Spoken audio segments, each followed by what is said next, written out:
Hi, Tatum. Hello. How are you?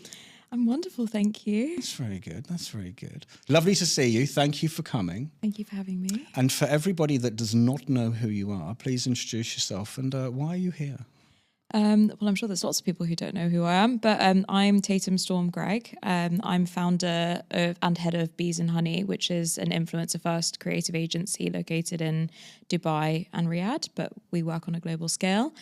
And I'm also a athlete as well, and endurance running is my sport. So that's who I am. Nice. Yeah. How long have you been in Dubai? So I moved to Dubai about 9 months ago, which coincided with exactly when I started up the agency as well. Mm-hmm. I actually moved out here I flew out from the UK on a Friday, landed here on a Saturday and started the company on a Monday. So didn't really give myself very much time to settle in. And then we officially launched about 2 weeks after I got here. But I've been working on the company in the background as well while I was in the UK. What made you come here? Very good question. So what I do is essentially is an influencer marketing agency. Mm-hmm. So we're the middle men or women in between brands and influencers coming together with creative strategy, putting together campaigns for brands who either have a product that they want to promote or launch or a problem in need of solving. And then we basically find the right creators in order to create good content that speaks to the right audience. What makes us different is that we utilize technology that no one else across MENA has access to, that allows us to have a very, very specific look into creators' audiences, more so than they have, which enables us to be able to ensure that the creative that we're coming up with for a campaign is correct, B, that we're targeting the audience that actually matters for the brands who want to work with the creators in order to be able to access that audience. And we can also just make sure that the content that's being created is actually going to resonate with that audience as well and their passions and their interests. This influence marketing has existed in Dubai for a long time in many different ways, and it's evolved. But one of the reasons why I came out here was because I was doing some research. So I came out here last September. My dad and my stepmom live here. I've lived here for 10 years and 15 years consecutively. And I came out here last September, couldn't turn off from work, and was doing some posts on LinkedIn, just trying to kind of like find out about the influence marketing economy here, what was happening, why I hadn't seen anything that really like resonated with me in the UK or really seen very much from creator marketing. Because I knew that there were loads of creators here with great talent. There were brands who really wanted to spend money, but nothing was really traveling anywhere further than Dubai.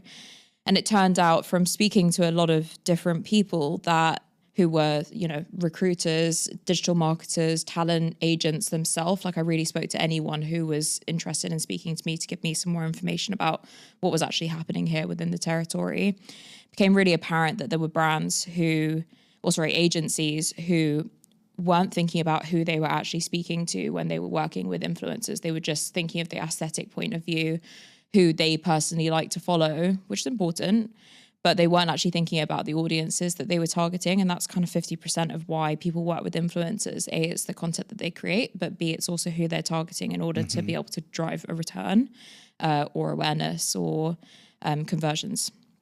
So I was very used to working in a specific way in the UK. I've worked in creative marketing for over 9 years now, very much since the beginning, or sort of near the beginning of how it started in the UK at least.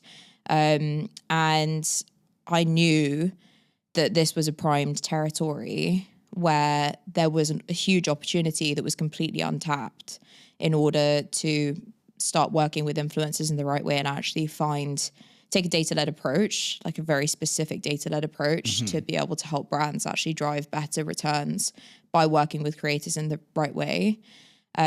Because I think that a lot of brands were sort of interested in working with influencers, but they weren't seeing any returns. So they were pulling back their budgets, or they weren't actually reactivating their budgets for the following year. So yeah, we use the technology that we have, that I also helped build as part of my old agency as well, in order to target audiences better and get better results for brands, really. Well, influencers have you'll smile. Influencers have I'd say a strange reputation. Yeah.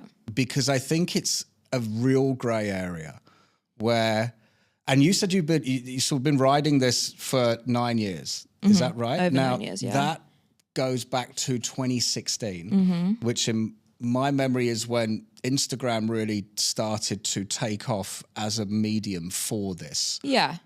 And if you don't mind me asking, you don't actually have to answer this question, but how old are you? I'm 31. 31. Okay, so 9 years ago, you're 22. So was this something that you noticed back then, because you've grown up in the social media age as a late teenager going into your 20s, which I think is quite an interesting age bracket for that moment? You know, someone like me is much older than you and just comes from, Facebook, friends, you know. But how did you start to see back then that this was something that was going to become a thing, influencing? Do you know what? It's so funny because I really remember the moment. Cool. So in just taking it back a little bit further, I didn't go to university. I went to college. I've worked since I was 15 alongside education as well.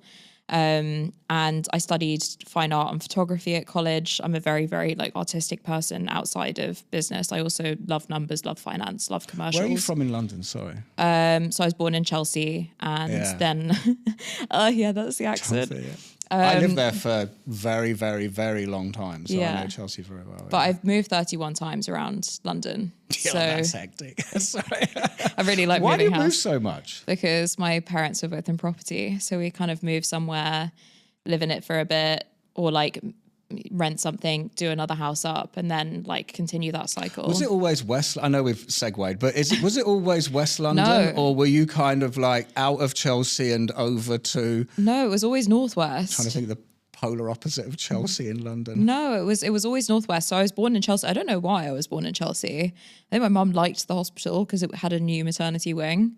I think that's literally it's a lovely area. So it is. It's a beautiful part of London. And funnily enough, that was sort of one of the last few areas that I lived in London before I moved out here. I was living in Fulham for 4.5 years, and then ended up moving up to Northwest London for the last 9 months before I moved out to Dubai. But I can go back to the question about... Please go ahead. So I studied very artistic subjects and really, really enjoyed that, but didn't know where that was going to take me. And I didn't know how I wasn't good enough necessarily to make money out of it. And my dad also identified that, and he was like, no, work. We like the photos, but that's good. So that's good enough. How did he identify that? Well, I think that I had talent, but it wasn't inspiring. It was just... Is it his field? No, he was in property. And it was just kind of okay, cool. You found something you like. That's a hobby. Go to work.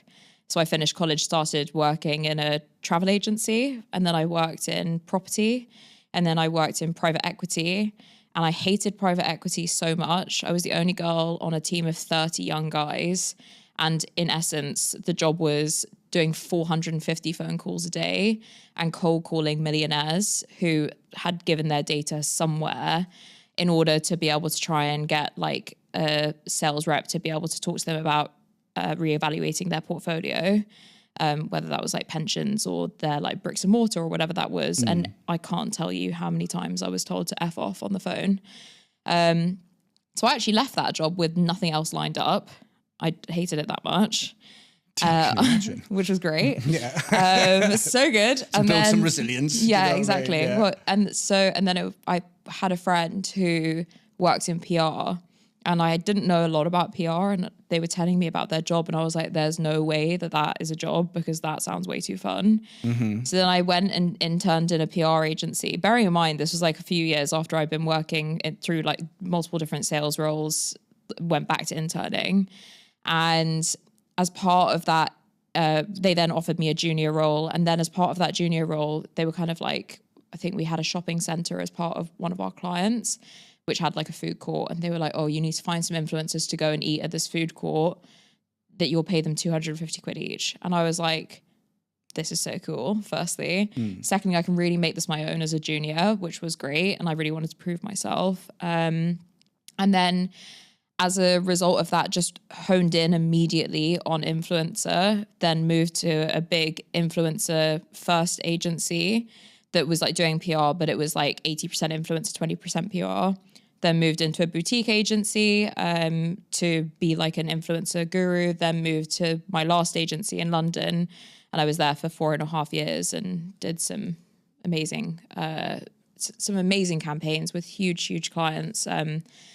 Had some great experience, led some really, really cool industry leading endeavors, and really found my feet and just realized that influencer I'm like so lucky because I love my job and my industry, and it changes. What were some of your favorite campaigns, or the favorite that you look back on and go, yeah, that was awesome?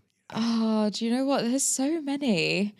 I've done some really, really cool events. I think one thing that will always stick with me, it's sort of like a full circle moment, was I always used to play The Sims, which is like a computer game. I don't know how well you know it. Underneath. I'm not that old. No, I know, but like, no, if you don't play Sims. it, like Do you know, I never played it, but I remember The Sims. It's a great game. Yeah. And I used to play that so much when I was a kid. And my mum was always like, okay, you can play 20 minutes, then you've got to do your homework.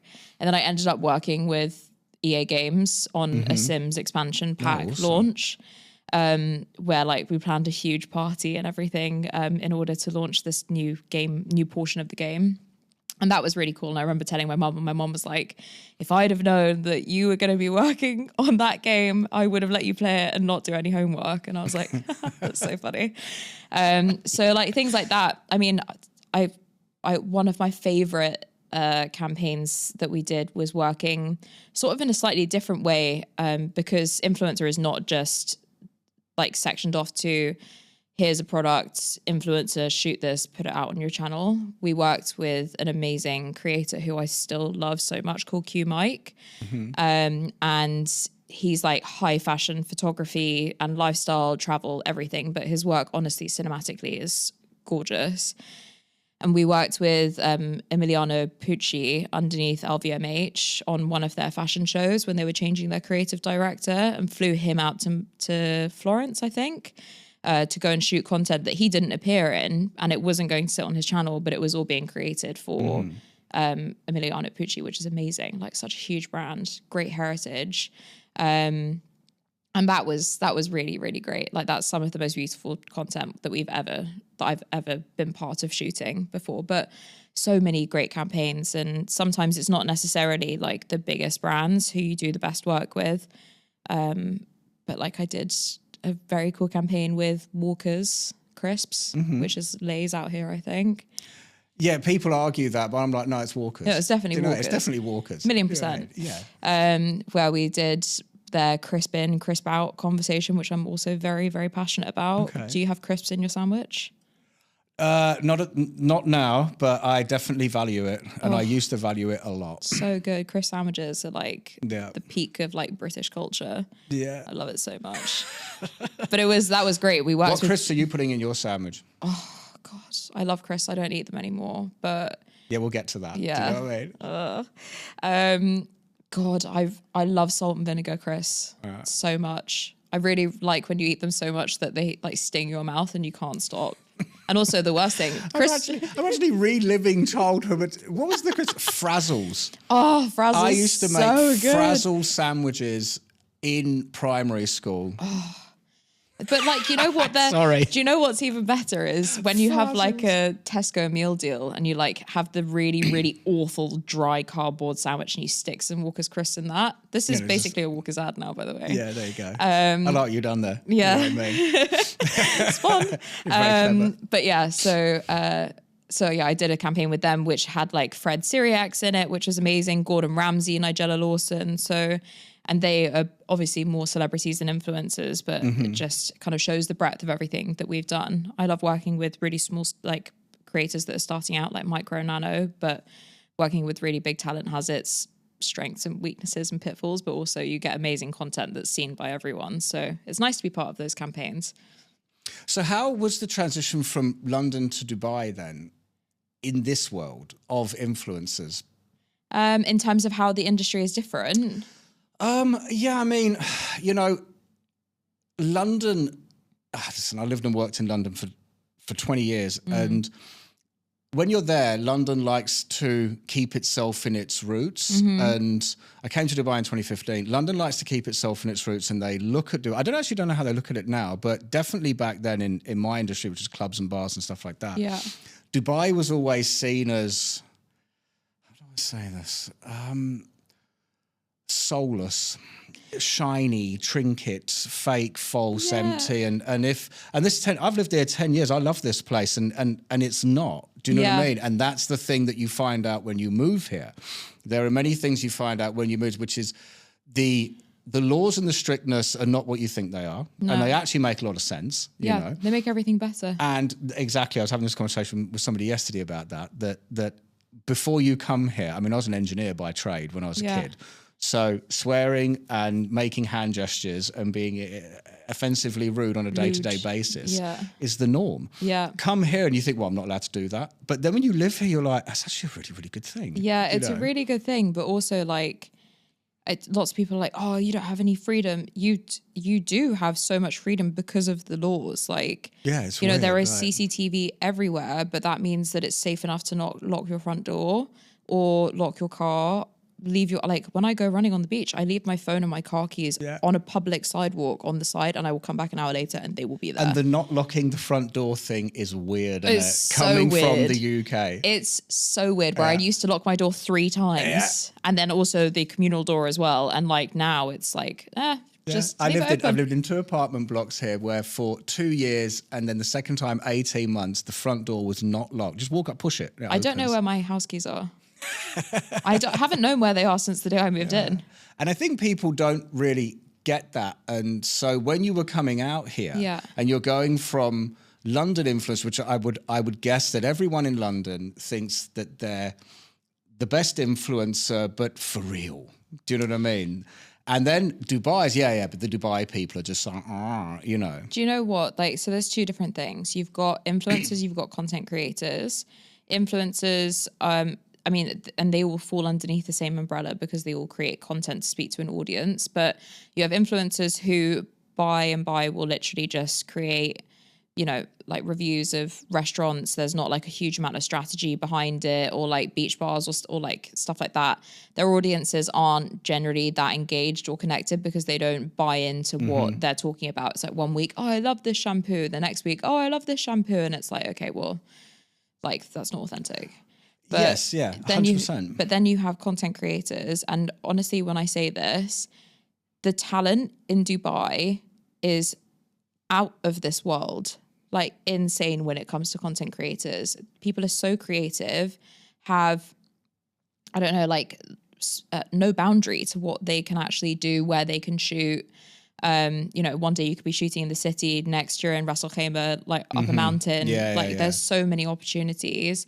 And yeah, you just have such amazing talent here. They're just incredible. In London, obviously you have good talent, but it seems to be a little bit more restricted and, dare I say, slightly less creative. I don't know whether that's just because niches are really important for creators to be able to build their brand. But I feel like a lot of the time people get a little bit too niched in the UK in terms of what they shoot. Like, I'm a food creator, I'm literally only ever going to talk about food. Whereas out here, and not everyone does that, but a lot of people do. Out here, people find their niche, but there's so much that you can speak around it. Also, like, you have so many great opportunities with brands here. Brands really, really care about how they appear in front of creators as well. So then there's lots of different opportunities of like the type of content that they can create with brands. And there's definitely a Dubai bubble in terms of the audience that we're speaking to, or a UAE bubble. But for sure, the content is starting to sort of seep outside of the UAE and is being recognized across the rest of the world. That's something that I'm really, really keen on being involved in. And something else that I'm really, really keen on being involved in, and something that, again, helped me realize that I wanted to come out to Dubai to start this, because A, I knew I could do it differently, but B, I could just see that something was happening within the creator economy here, and that things were changing, the tide was changing. I predicted back in November that Dubai was going to be like the next big creator boom. And then, like, thanks to God, like by magic, you know, they had an incredibly successful 1 billion followers summit, which was the second year that they were doing it in January of this year. And that was really put out to the rest of the world. Everyone was talking about it, which was championing creators from all over the world talking about influencing in Dubai. And then they launched Creators HQ, which is the government entity enticing good talent from the rest of the world, or great talent from the rest of the world, to come over to the UAE, and helping them with visas, setting up companies, that type of thing. And there's a huge amount of investment which is going behind that in order to make it work from the government. And all of that kind of was starting to be spoken about, or was being launched at the beginning of this year, just as we were launching Bees and Honey. Which, yeah, was incredible. So I was really, really glad that I started. Like, it just kind of cemented things in me knowing that I'd done it at the right time, in the right place, ahead of anyone else. But yeah. So how have you... I think one of the questions I always have had about influencers is sort of why there's pushback. You know, and my partner's big into creative and marketing and everything like this. And when I was working full-time in hospitality and bars and clubs and everything, I was very focused into what are we doing to get ourselves out there to create, you know, these moments for guests to actually enjoy. I've always been the big fan of the statement that you're not selling a burger, you're selling how a burger makes you feel, you know? And then the influencer thing came along, where you're constantly getting this, I've got this many followers on Instagram, do you want me to come and review your thing? And it's going, and suddenly you know, it sort of, is the expectation from the client too big sometimes? That they're thinking that I'm going to give you, see, the way I like to articulate this is, people spend huge amounts of money on marketing campaigns. And the old way of doing things was media, print media, magazine spreads, PR, everything like that. And then suddenly you're asked to give somebody a free dinner, you know, because they've got 50,000 followers. And people have a problem with that, where I think, I'm like, why would you not do that? Like, it's very cheap at cost and you could get some results. 100%. I think, I mean, there's two things to this. One, absolutely, like, be gifting, if you're asked by a creator to come to a restaurant and to give them a free dinner, give them the free dinner. Like, like, as long as their audience is aligned with who you want to speak to, and that's where we can kind of like step in and help, is by actually analyzing that audience. But as long as they actually have an audience that you want, let's say the dinner is going to be maximum 300 quid, right? Your actual cost price is never going to be higher than 30%. Yeah, roughly.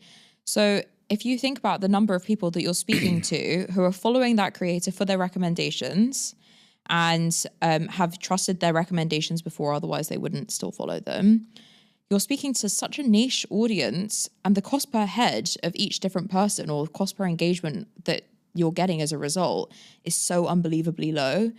And it doesn't necessarily mean that you're going to see a huge uptake in like new customers within the space of a day or 2 days, but there'll be a latency period where lots of those people who have seen that content will end up coming to the restaurant and experiencing it for themselves. And that can be a little bit harder to track if you don't have like links or signups or like a discount code or go something. In and say my name. Yeah, exactly. But like, marketing in the UAE specifically is so emotionally led. And the thing that you've said there about like, I'm not selling a burger, I'm selling the experience of the burger, is exactly how creator marketing works here. Like, there has to be an emotional attachment to it. It can't just be like, here's X product, buy it. There has to be I want there to be an awareness phase of campaigns that we're doing where an audience is introduced to a creator's affiliation with a product or a service, where we're not expecting there to be any drive of sales, but we're building trust in between an audience and a creator that they actually like that product. That's why working with ambassadorships is so important and has such good results, because then over the second post, you can start talking about from like a conversion point of view. You know, if you wanted to buy this product, you can buy it from this store, and you continuously remind audiences through the creator of that product or service. You know, creators have to make money. That's their job. So if you're working with them on a long-term basis, you've also got an element of exclusivity around that too. So you know that they're not going to be speaking about a competitor brand, you know, 2 weeks down the line because they need to make money, because it's their job. You can't have an expectation that, you know, fair enough, if there's one brand that they really, really like and it doesn't stop them from speaking about any other brands that they like, they might just speak about that one brand, but in the hope that they'll be able to work with them on a paid basis in the future. But yeah, it's not just like shoving sales into an audience and just hoping that they land. It needs to be like a slow burn. So if you worked with a creative with a restaurant, for instance, and gave them an allowance over the space of like 4 months and allowed them to come in and just naturally talk about it, try different things, that would work really well. And over time, you would see an uptake in new. Do you think there's customers. enough companies that understand that type of patience for returns? This is something that we speak to companies about all the time. Or brands about all the time. And I started working and built this like separate metric out called return on experience as opposed to return on investment.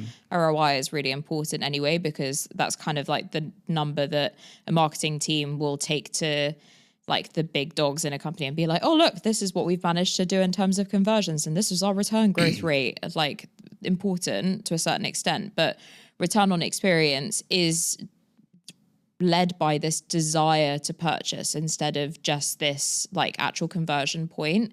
And that requires a latency period, and that enables us to look into different metrics that are available out there. And that's why it's, you know, I'm not just like tooting up my own horn here, but or maybe I will. Toot it. Do you know Toot away. Go ahead. You know what I mean? But when you work with a really, really skilled agency of digital marketers who have been doing this for a long time, they understand the capabilities when they're given the right resources to be able to actually look further into data from a campaign. And there's so much that people just don't look at. So for instance, return on experience, one of the things is how people are experiencing the content that they're seeing. And that can be looked at in like Instagram story tiles. You can see how many people are skipping backwards to reread a story. To be able to get that information again. That's a really, really good way to see that there's a desire to find out more about a brand because they haven't seen it or haven't understood it the first time, or they want to see it again to look where something was or what the cost was or what the link was, etc. So being able to look into all of that data is incredibly important. And lots of people just go, okay, well, it did this many conversions. It wasn't as good like as we were expecting it to be. Sorry, bye. But it's about looking into if something didn't perform, there's a reason why it didn't perform. Sometimes it's down to the algorithm. That's a different conversation, but it's about like being able to look at learnings from a campaign and being able to understand how you can do things differently next time as well. Or if we haven't seen an uptake in sales now, are we expecting an uptake in sales over the next few months because of the price point of a product? If something's really expensive, we look at things like shares and saves when it comes to content, because people aren't going to spend 250 quid, 300 quid on a hairdryer right now. But when there's breaks, they might come back and buy it, or they might need to save up, or they might need to wait for payday to be able to actually purchase a higher price point product. You'd expect more quick conversion sales if it was like a low price product, like a £22 lipstick or something, especially here because there's more expendable budget. But in the UK, it's very different because people have much less expendable budgets. So even a £22 lipstick is like actually asking quite a lot of a huge audience to be able to go and purchase something immediately, which is crazy. Yes, that's a lot of money for. Yeah. Obviously, I don't wear makeup, so I don't actually know. Oh, don't you? You look great. Yeah, this is my natural look. Oh, wow. You know what I mean? You know? Tell me your ways. I don't know how to answer that. Ian. Stop drinking alcohol on a regular basis. There you go. Sleep a lot. Amen. Perfect. I haven't nailed the sleeping bit yet. No? But no, I don't unfortunately have time to sleep very often. But we're going to get to that. You know what I mean? But because you get up very early in the morning. I'm following you on Instagram since we met. You get up like stupid o'clock. Do you know what I mean? And we're going there. Do you know what I mean? But there is a question because now, do you think that there is a trust and an educational disconnect between current, let's say, COO, CEO. Now, I'm talking like the old school frame, my age people. Let's say I would go with like 45 years old and over, you know, in the fact that they don't understand this at all, right? And they're not even willing to entertain it because they just want a piece of paper that shows, like you said earlier on, about ROI, conversion numbers, and then they want to show that to the investors and bosses and everything like this and go, see, we're doing marketing. Yeah. I think there is, the two things that I think there's so much of is box tick training and box tick marketing, which is, here it is, we did it, the results, then suddenly goes, okay, there's some proof. Yeah. Then, what are we doing next? And then out comes all of the waffle about what everyone's doing next. Yeah, I think that's kind of the importance of working with an incredible creative team is to, and then also just really trying to get clients to trust you.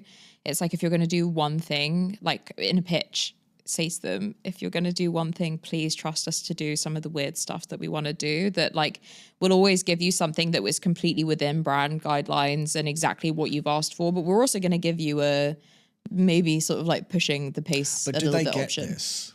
Well, I mean, if you have enough data to be able to back up, it's very difficult to argue with data when it comes to what we're doing in terms of audience. It's like, you know, you're paying 0.005 pence to be able to speak to this person. Is that worth it for you? Because you could be converting X amount.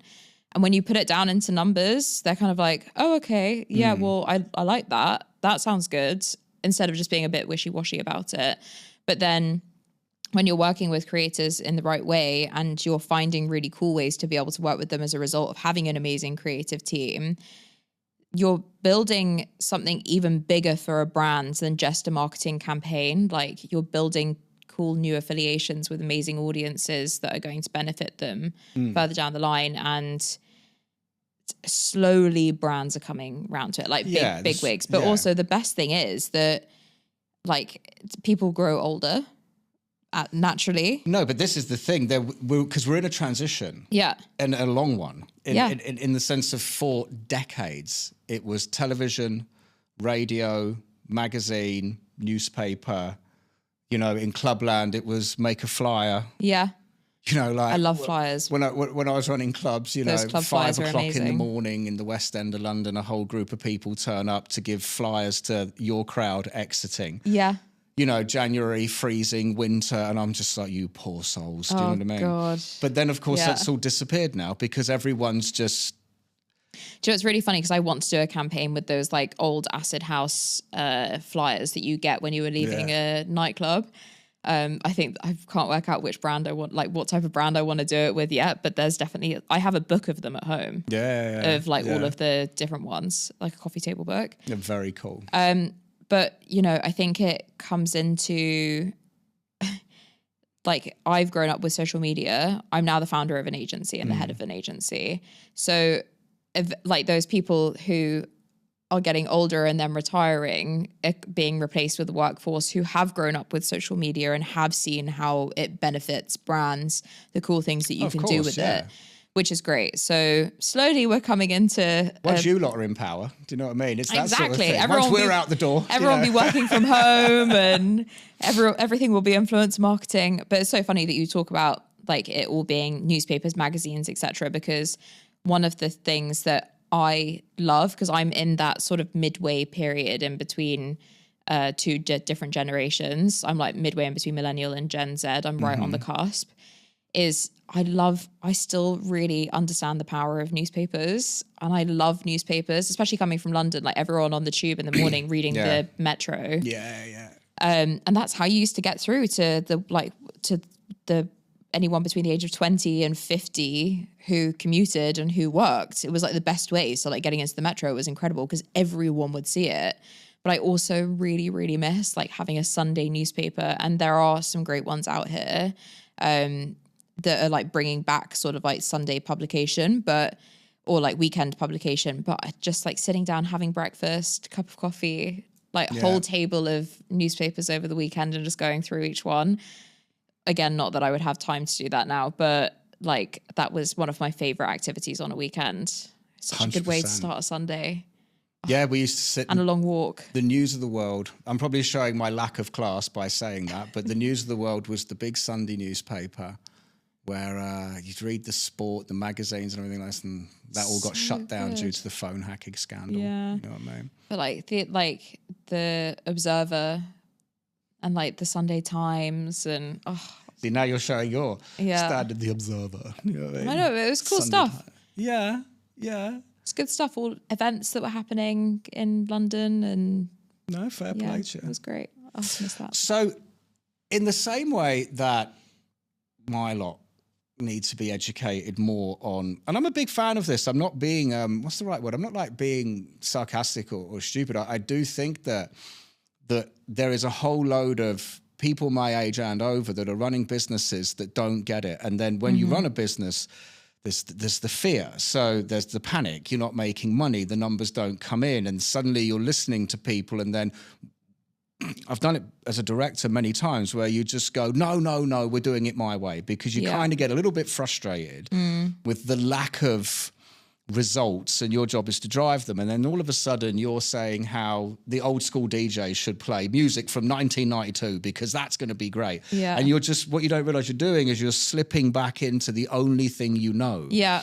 When you've got to let go of that and go, right, okay, like, get me some young people. Do you know what I mean? What are you doing? Some of the best results I've ever had is when I've turned around to the managers of venues and gone, what do you lot do? Yeah. You know, and they're like, boss, you don't get it. Like, you're late 40s, you know, you don't go out. You've got to start leaning into this and this. Yeah, start selling kombucha in the club. And exactly that got said to me once. And you've got to bring in this style of music and this because like, you've got to trust us, you know. But then what could you say, or what do you say to influencers where, you know, you've got ones that are coming on or to you, for instance, and you're just like, no, you're fake. No, you're unauthentic. You've just got a load of fake followers. Like, do you have to school the influencers as much as try and school us, almost, the old lot? I mean, I don't work with creators where I don't believe that they're in it for the right reason because they won't have an audience that's going to drive anything for us. Do you tell them that, though? To try and say, you know, if you want to be part of us, you've got to understand what you're doing wrong, or no, because we are approached by a lot of creators, but like if we don't have work for them, we just don't have work that suits them. That's fine.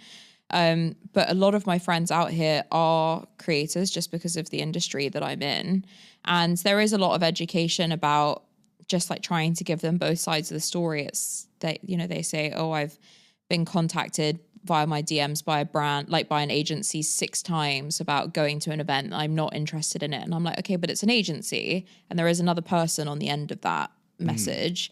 They're probably a junior. If you made friends with them now, you're going to be front of mind whenever, I'm not saying take the job, but like respond to the message. Like that's a human being. And this, I only say this because this is a conversation that I was having really recently, like within the last 2 weeks. One of my friends is like, I keep on being like contacted by agencies. And I'm like, firstly, it's a human being. Like, let's respond to them because that's a nice thing to do. But also you build up trust with someone who, when they have a really cool big brand, they're going to advocate for you without you even having to ask in terms of you being able to work with that brand. So I don't think it's like an education point about how people should be managing themselves or their content or like their audience. It's just more so like what they should be doing in order to secure more work or be more favorable within brands and agencies' eyes going forward. I would say that's probably what I do more. But like I said, creators out here are really, really skilled and they are so switched on. I think most of the time people forget that creators are like, they're their own brands. They are building their own personal brand.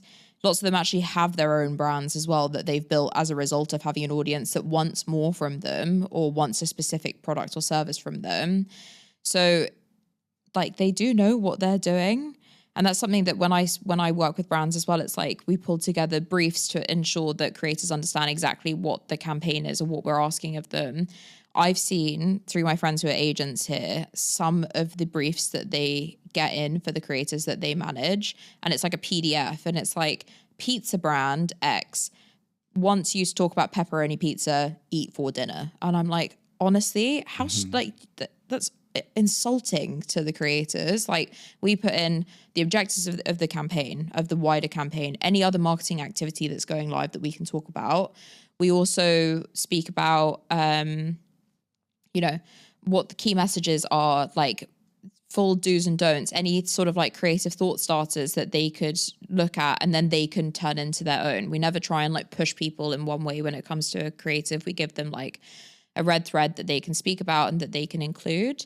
But then they have their own take on it and they create their own content as a result. Okay, cool.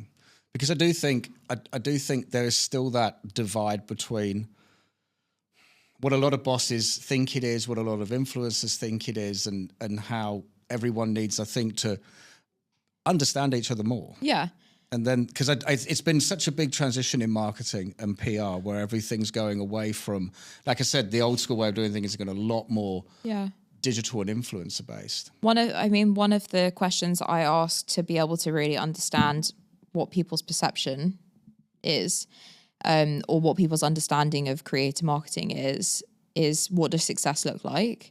And people can go through and tell me what their KPIs are and what they want from a campaign, etc. But when you ask them, okay, so at the end of it, what does success look like for you? And they're like, oh, I don't know. And I'm like, okay, well, we need to do some education here then. Yeah. Or they're like, well, to drive sales. And I'm like, okay, but what bigger else? Numbers on the piece of paper. Yeah. I'm like, but what else is success? Like, what else have you seen that you've liked before? Doesn't have to be this industry. Doesn't have to be like, what do you like? What like gets you going? And then I know where I'm coming from, or, because usually that opens up a wider conversation that they actually really don't know what they want from a campaign. And then we can target that and address that up front. And then we have a much more successful working relationship with them. And we really understand them as well. Because it's all about actually understanding the client and what they want and the service. Well, look, it's been really cool to talk to you about what you could refer to as your day job. You know what I mean? But I wanted to ask, like, what do you do in your spare time? Of course I know the answer. But. Yeah. So not sleeping very much, which I'm really trying to get better at. I'm an endurance runner and an athlete as well, which it feels like a crazy thing to say, and no one seems to understand how I have the time to be able to do. I really do three things, because I have Bees and Honey, which is the influence marketing agency. I'm an athlete as well. And then I also am myself as a personal brand. So key opinion leader within the territory about influence marketing in general. So it's not always relative to the company, and it's not always relative to me running really far for really long, which is literally... How did that start? Like, at what point do you say, because it's 100 kilometers, isn't it? Yeah. So which is 62.8 miles. Yeah. Which is 2.4 London marathons, that's what I was doing on my phone before you walked in. Was like, what's the absolute... Yeah. So it all started, it's really funny. So I've trained for 15 years in terms of strength training. Mm-hmm. I never really had like a good plan. I always kind of approached competitions, but never really got through to them, whether I ended up getting sick because I wasn't looking after myself or just like didn't feel like I was good enough to be able to do it. And have been running sort of on and off for the past 2 years, but again, didn't have any direction or goals or targets. Never felt like I was going to be able to do a marathon, let alone an ultra marathon.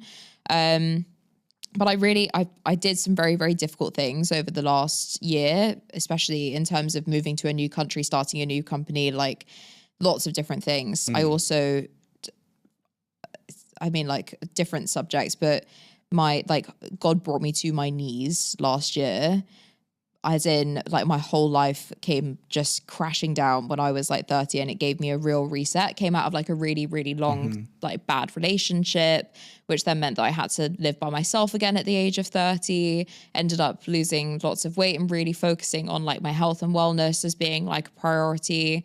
And really decided what I actually wanted and what I loved in life, and chose to sort of follow that as a passion.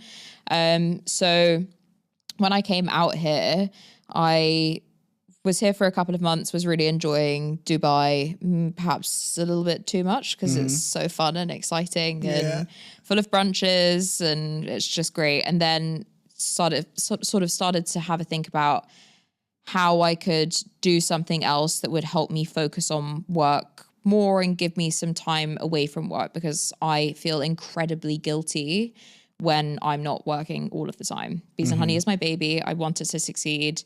I will give it everything, but it also means that I'm not resting and I'm not giving myself any time away from that. I still don't rest, but now... So to rest, you're training for an ultra marathon? Yeah. Active recovery. No.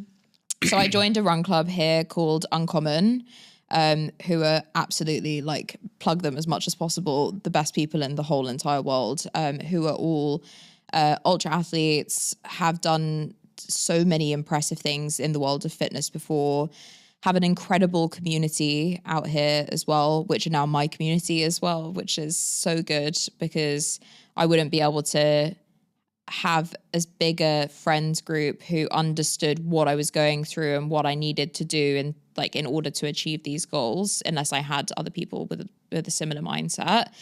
And they were all doing an ultra marathon in New Zealand, so in February next year. And there are groups of people doing 20k, 50k, 100k, and 160k. 160k is 100 miles, which that sounds crazy. No, 62.8. Sounds crazy. Yeah. Well, I was going to do 50. Well, actually, I was going to do none of them. Yeah. I was working more so on like cardiovascular, like fitness, and just trying to get my like speed up and my overall endurance up a bit, not as much as it is now. And I think that they kind of saw something in me, as not just the founding members, but also the other people who were doing the ultra.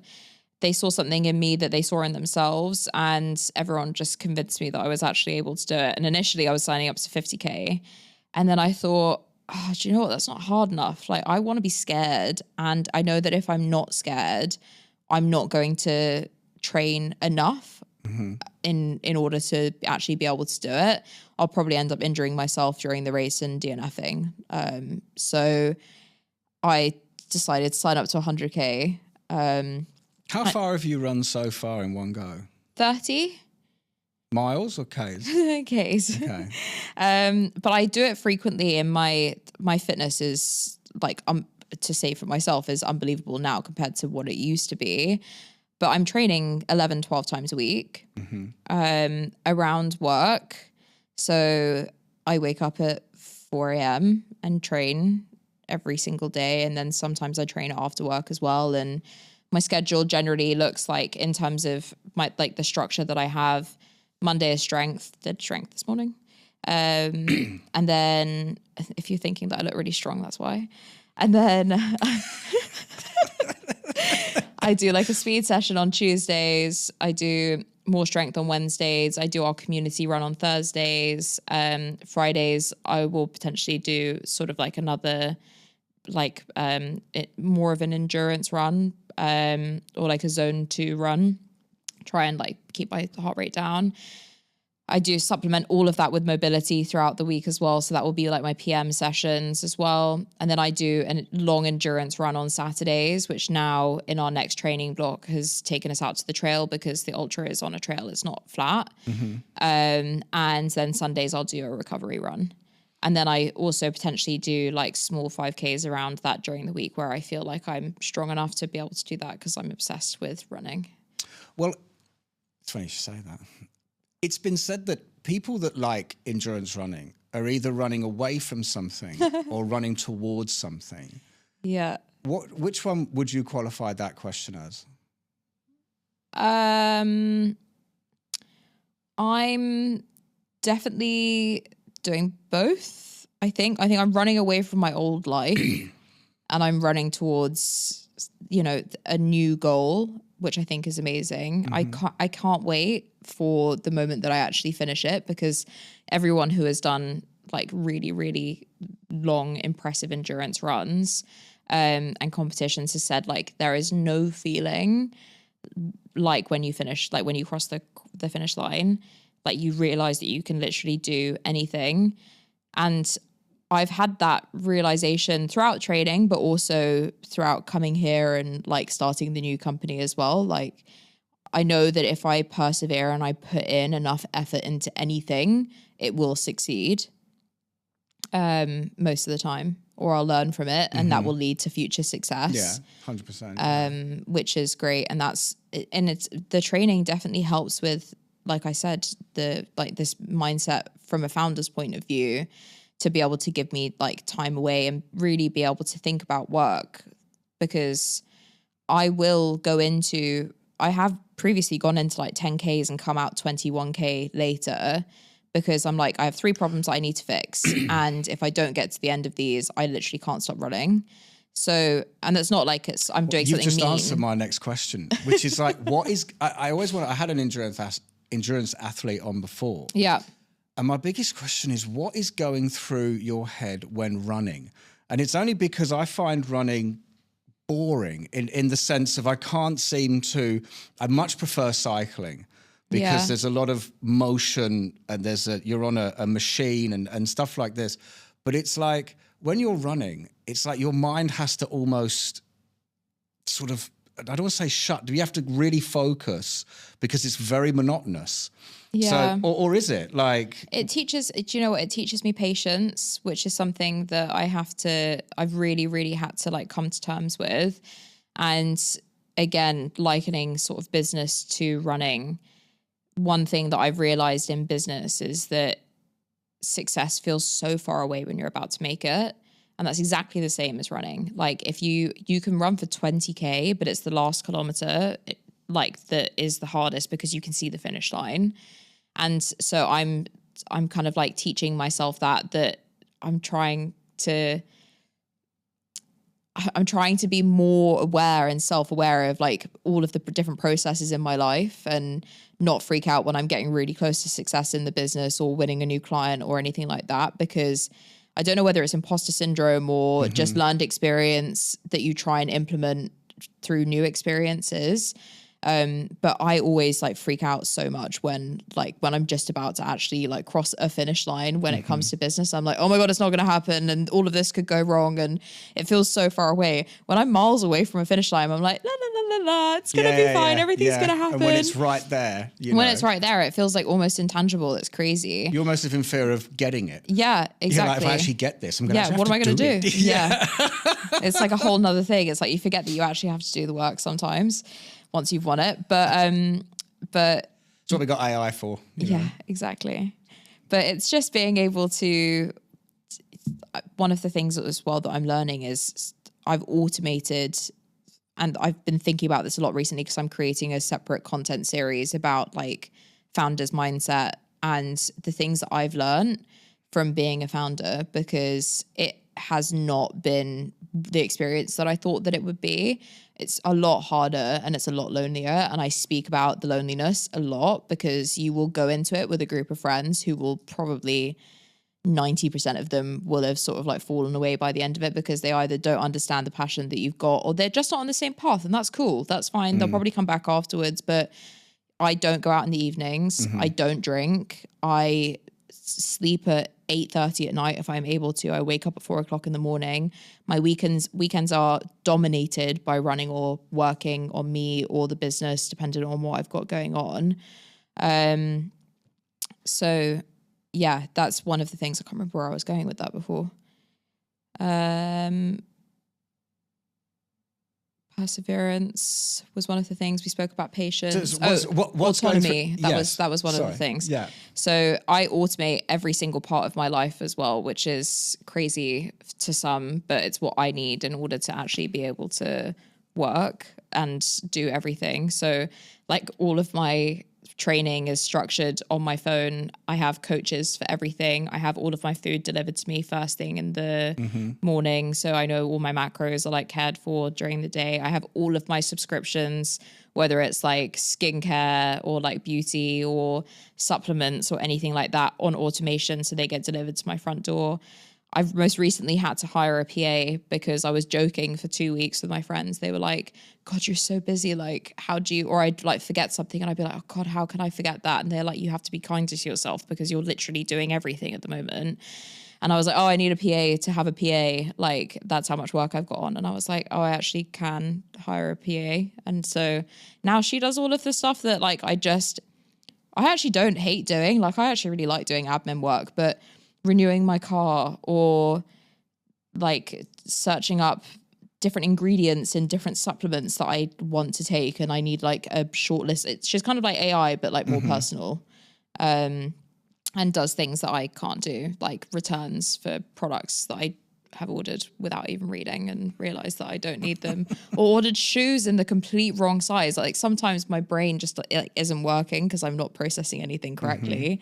And I'll order like a size 8 shoe and I'll order like a size 4 or like size 4 socks. And I'm like, why have I done that? Like that was so easy. I don't even remember doing it. I think sometimes I order things when I'm asleep, to be honest. In the irregular times that I am asleep. You seem to be a very driven individual. And I want to ask you, it's quite a personal question actually. Go for it. Okay. You don't have to answer. I said this to you before we started. If you can say, I'm not answering that. You idiot, No. You know what I mean? But you're from Chelsea. I used to live in Chelsea. I used to date a girl in South Kensington a long time ago. And I'm from Essex, from a kind of working class background, you can probably tell.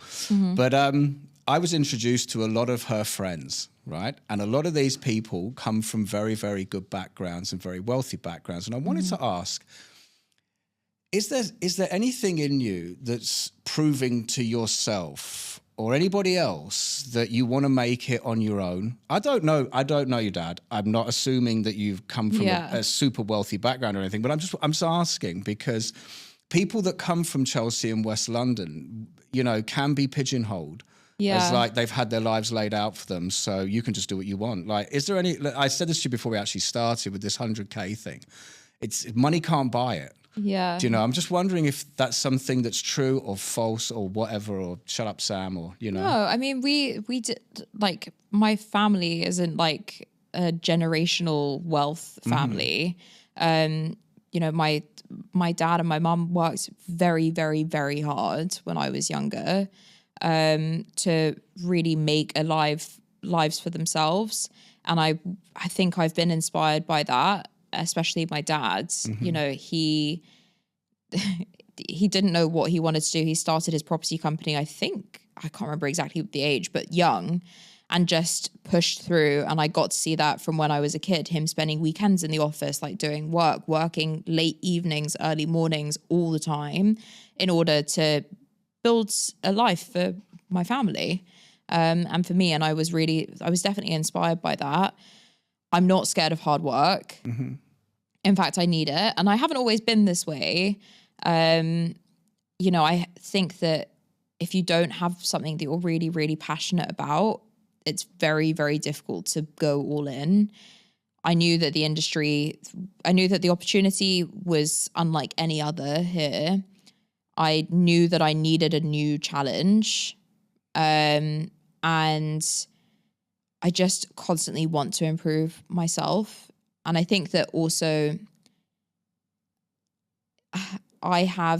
I'm able to dictate exactly where, what success looks like, especially when it comes to being an athlete. Like I know that the work that I put in will show in the work that I get out of it.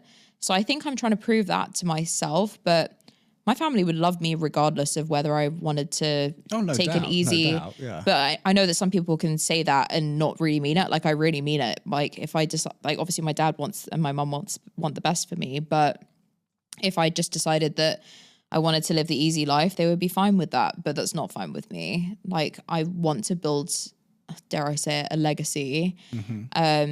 Eventually, when I have children, I want to have something built that they can look at and be like, I'm inspired by my mum, and therefore there you go. she's going to, you know, they're going to build their own lives based on that, or at least build their life with the knowledge of what can be done, and then decide what they want to do. But really, I'm doing this for me.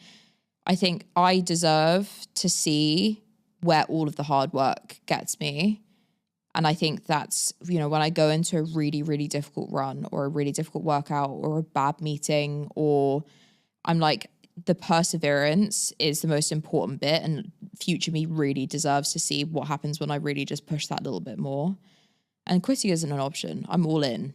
That's it. Like, I don't reckon with myself when I'm running long distances, for instance. Like, I don't go, oh, if the next 5K like isn't good, I'm going to give up. It's like, you know, if my leg breaks, then I'll stop.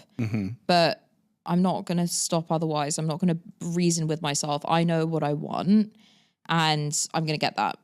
And that's just by hook or by crook. That's how I'm going to get there. It's just by pushing through. Fantastic. But yeah. Well, look, as I said, the time has flown. Oh my God, has that been? Yeah, can you believe it? We have reached the end. But as with every guest, I always want to say, like, you know, out of everything you've experienced so far in life, if there's just one statement you would make about anything, what would that statement be? That's such a good question. And do you know why I like it? I'll tell you why I like it whilst you think. Do you know what I mean?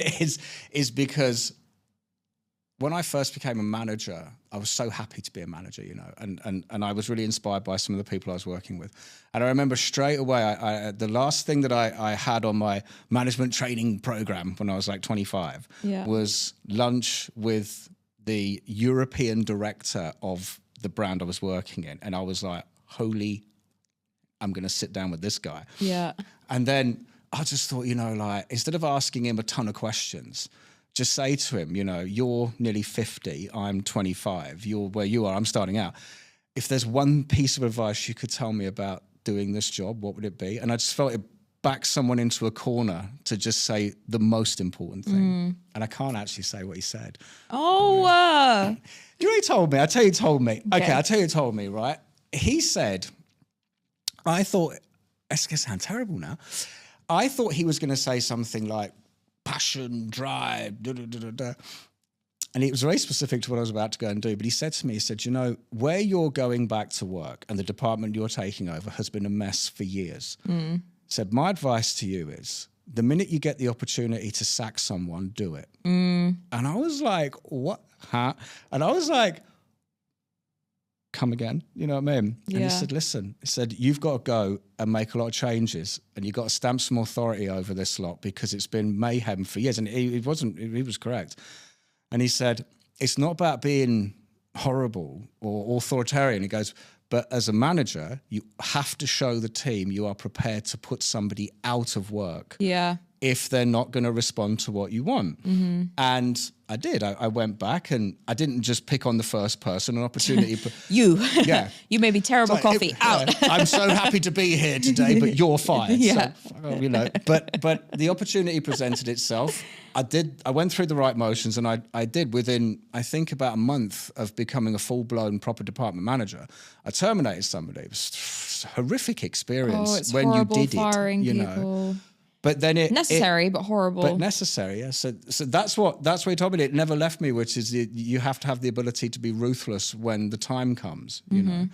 But you don't get to say that because I just said that. So what is the one thing that you want to say? Oh God, you know what? There's so many different things. And also I'm like, my entire feed on any social media page is like motivational messages, and I read multiple motivational books and try and take insight from that. I think the one that I've seen most recently that's really resonated with me, that I really agree with, are the people who win are people who have lost but have tried one more time.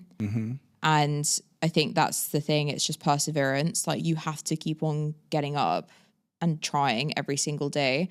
And one of the things that, sorry, this is like, I'll give you two. Just because you've no, you can't give me one. No. But this leads on from it. I'll edit this out. No, I won't really. No, you won't. No, I won't. The thing, in the same vein, the thing that I tell myself every single day that I don't want to do something, a workout, whatever, is I obviously just don't want it enough. And believe me, that gets me out of bed.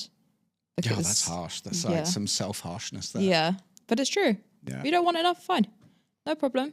Someone else will have it. Don't worry about it. But if you don't want it enough, then don't keep on acting like you do. If you want it enough, then go and do the thing. I love that. Yeah. See? It was good that I gave you two. That was good. First person ever to get to do two. Well, I have another question. Sorry, I've got to ask. It's been in my head since the minute you said it, right at the beginning. Is your middle name actually Storm? Yes, it is. I can tell you why. Yeah, of course. So can't leave that closed. I mean, it's not that exciting.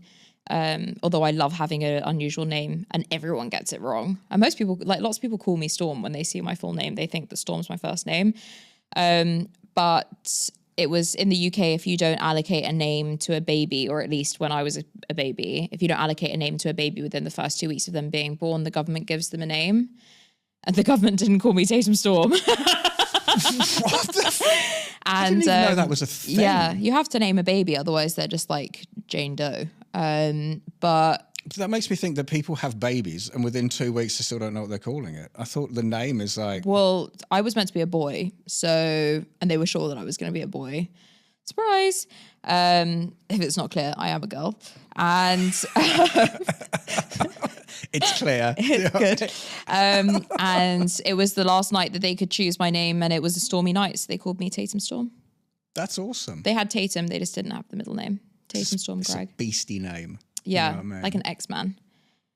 That's what I was going to say before you were saying it. Everyone says it. I thought that might be really sarcastic, and I won't go there. Everyone says it. I love my name, though. Because I'm going to say this, because I do think that, so heavyweight champion Tyson Fury, would he have been the heavyweight champion if his name's not Tyson Fury? Tyson Flowers. Well, no, but when you're a baby, do you Yeah. know what I mean? Like, you don't know what your child is going to go on to be, but your surname's Fury, so you've decided a first name of Tyson. And growing up with that name, you almost have to live up to it. Yeah. I have to be an absolute badass because my name's Tyson Fury. Exactly. I mean, I'm dreading the day that I have to name my kids because A, I will always think that I could have chosen something better. And B, it's that decision of like, I'm basically dictating what their future is by choosing their name. So maybe I'll just give them like 8 names and they can just choose which one they want. Just like a really, really long name. Yeah, just pick one. Yeah, You know what I mean? choose one. Well, look, I've had a great time. Thank you so much for doing this. I really want you to come back when you've completed the 100 kilometers. Yeah, let's do it. And talk about what that actually was like from start to finish and where you're going to go next. But Tatum, thank you so much. And I wish you all the best. It's been an absolute pleasure. Thank you for having me. I'll be back. 100%.